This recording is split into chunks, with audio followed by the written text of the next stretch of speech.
अस्सलामुअलैकुम, आप देख रहे हैं SMTV ग्लोबल और मैं हूं सलमान इकबाल। सबसे पहले शामिल करते हैं न्यूज़ हेडलाइंस।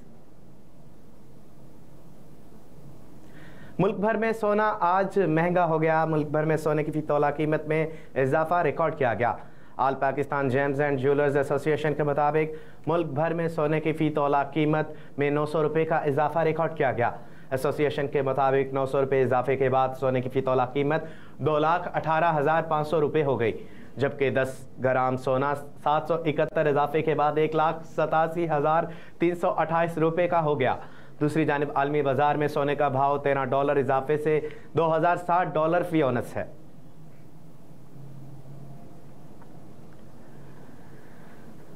इमरान खान ने साफर केस की ऑन कैमरा समाअत का हुक्म हाई कोर्ट में चैलेंज कर दिया। इमरान खान ने साफर केस की ऑन कैमरा समाअत का ट्रायल कोर्ट का हुक्म चैलेंज कर दिया।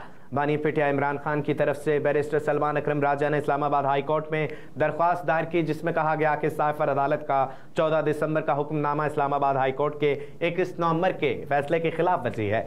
अदालत अपने हुक्म में साफर केस की रिपोर्टिंग पर भी पाबंदी आयद कर दी, जो खिलाफ आइन है। दरख्वास्त में मजीद कहा गया कि बानी पिटिया ने बतौर वज़ीर आज़म अपनी आइनी जिम्मेदारी पूरी की। इंसाफ को सिर्फ इंसाफ होना नहीं बल्कि होता दिखाई देना चाहिए, इसलिए इंसाफ के तकाजे पूरे करने के लिए आवाम और मीडिया की मौजूदगी में ओपन ट्रायल जरूरी है।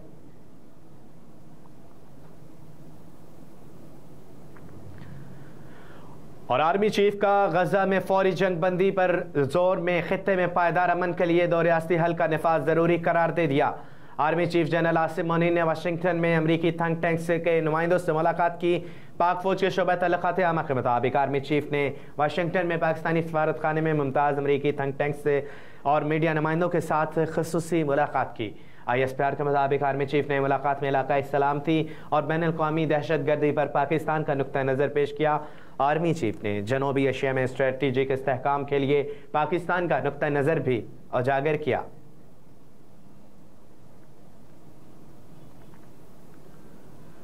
सुप्रीम कोर्ट में ताहयात नाअहली के मामले पर 7 रुकनी लार्जर बेंच तश्कील। सुप्रीम कोर्ट ने अरकान पार्लियामेंट के आर्टिकल 62(1)(f) के तहत ताहयात नाअहली के मामले की समाअत के लिए 7 रुकनी लार्जर बेंच तश्कील दे दिया। चीफ जस्टिस काजी फायज ईसा इस 7 रुकनी लार्जर बेंच की सरबराही करेंगे। सुप्रीम कोर्ट में 2 जनवरी 2024 को ताहयात नाअहली केस की समाअत होगी।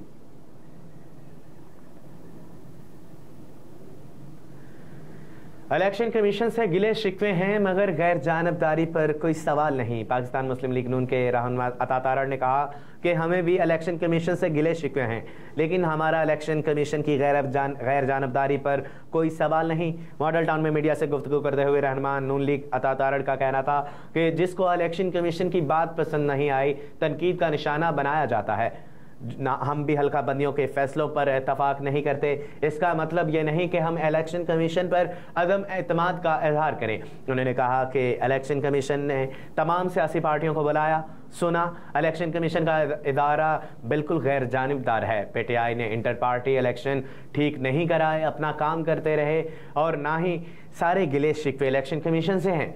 हम इलेक्शन कमीशन के इदारे पर मुकम्मल एतमाद का इजहार करते हैं। नून लीगी रहनुमा का मजीद कहना था कि हमें पता था मुद्दत मुकम्मल नहीं हुई थी, इद्दत तो मुकम्मल कर लेते। इद्दत का केस अभी आपके खिलाफ रजिस्टर्ड है, इनसे जराइम सरजद हुए हैं तो हिसाब तो देना पड़ेगा।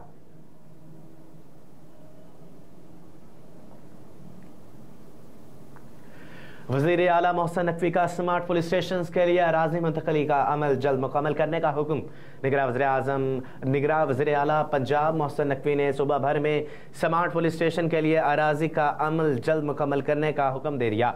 वज़ीर आला मोहसिन नकवी की ज़ेर सदारत ख़ुसूसी इजलास हुआ, जिसमें 737 थानों की तमीर व मुरम्मत, बहाली और स्मार्ट पुलिस स्टेशन प्रोजेक्ट पर पेश रफ्त का जायजा लिया गया। इजलास में स्मार्ट पुलिस स्टेशन में फराहम करदा सहूलतों के बारे में भी गौर किया गया। इजलास के दौरान वज़ीर आला मोहसिन नकवी ने हर बेज़मीन थाने के लिए अराजी मुख्तस करने की हिदायत की और स्मार्ट पुलिस स्टेशन के लिए अराजी की मुंतकली का अमल जल्द अज जल्द मुकम्मल करने का हुक्म दिया। स्मार्ट पुलिस स्टेशन प्रोजेक्ट के तहत पंजाब भर में 40 स्मार्ट पुलिस स्टेशन बनाए जाएंगे और सूबाई दारुल हुकूमत लाहौर में 23 स्मार्ट पुलिस स्टेशन पहले फेज़ में बनेंगे, जबकि दीगर अजला में भी 17 पुलिस स्टेशन कायम होंगे। सुबह भर में मरहलावार रवायती थाने स्मार्ट पुलिस स्टेशन में बदल दिए जाएंगे। इजलास में पुलिस अफसरों और मुलाजमीन के लिए 313 घर की तामीर के लिए प्रोजेक्ट का भी जायजा लिया गया।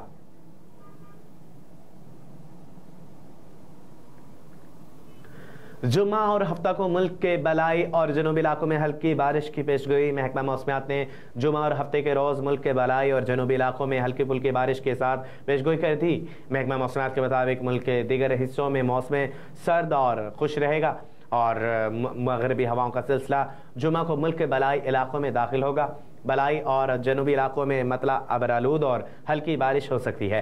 महकमा मौसमियात ने मजीद बताया कि खातिर ख्वाह बारिश ना होने से स्मोक का जोर नहीं टूटेगा। आने वाले दिनों में दर्जा हरारत में मजीद कमी मुतवक्की है। दर्जा हरारत में कमी से स्मोक पार्टिकल्स कम हो सकते हैं।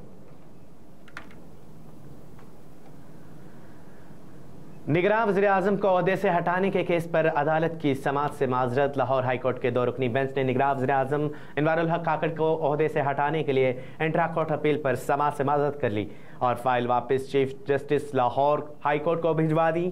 चीफ जस्टिस आबिद शेख की सरबराही में 2 रुकनी बेंच ने निगरान वज़ीर-ए-आज़म को ओहदे से हटाने के लिए वकील मस्कत सलीम की जानिब से दायर की गई इंट्रा कोर्ट अपील पर समाअत की। इनवारुल हक काकड़ के खिलाफ दायर की गई दरख्वास्त में मौक़िफ़ अपनाया गया कि 15 नवंबर को निगरान वज़ीर-ए-आज़म की 90 रोज़ की आइनी मुद्दत मुकम्मल हो चुकी है।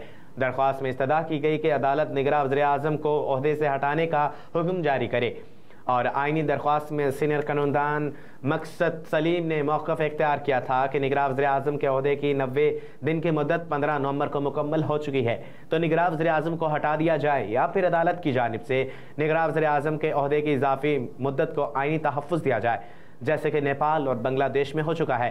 दरख्वास्त में कहा गया कि निगरान वज़ीर-ए-आज़म को पॉलिसी मामलात में फैसला करने से रोका जाए और इलेक्शन कमीशन को हुक्म दिया जाए कि वह नए कानूनी हुकूमती सेटअप की तश्कील के लिए अमल दरामद करें।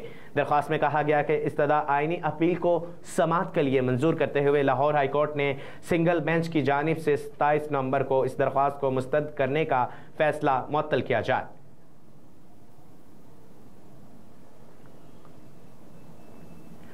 गजा में इसराइली फौज के वहशियाना हमले में एक रोज़ में 100 फ़लस्तीनी शहीद। गजा पर इसराइल की वहशियाना कार्रवाइयाँ जारी, जिसमें सेहोनी अफवाज के एक रोज़ के दौरान हमलों में 100 फ़लस्तीनी शहीद हो गए।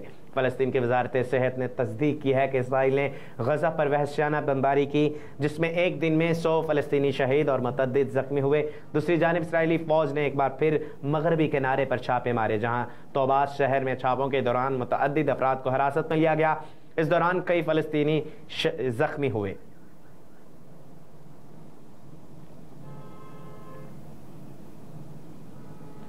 गजा जंग से मुतल्लिक़ सलामती कौंसिल की करारदाद पर वोटिंग मुसलसल दूसरे रोज़ भी मौखर। गजा से मुतल्लिक़ अक़वाम मुत्तहिदा की सलामती कौंसिल की करारदाद पर वोटिंग मुसलसल दूसरे रोज़ भी मौखर कर दी गई।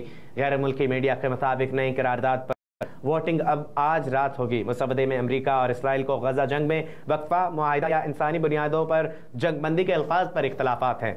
इसराइल और अमरीकी सलामती कौंसिल की करारदाद में जंगबंदी के इस्तेमाल करने के मुखालिफ हैं। याद रहे कि सलामती कौंसिल में करारदाद का मुसवदा पेश करने वाले मुल्क मुत्तहिदा अरब इमारात ने पीर को होने वाली वोटिंग को एक दिन के लिए मुलतवी करने की दरख्वास्त की थी, जिस पर वोटिंग मंगल तक मुलतवी कर दी गई। ताहम मंगल के रोज़ भी करारदाद पर वोटिंग ना हो सकी, जबकि यूएई की जंग बंदी से मुतल्लिक पहली करारदाद को अमेरिका ने सलामती कौंसिल में वेटिव कर दिया था।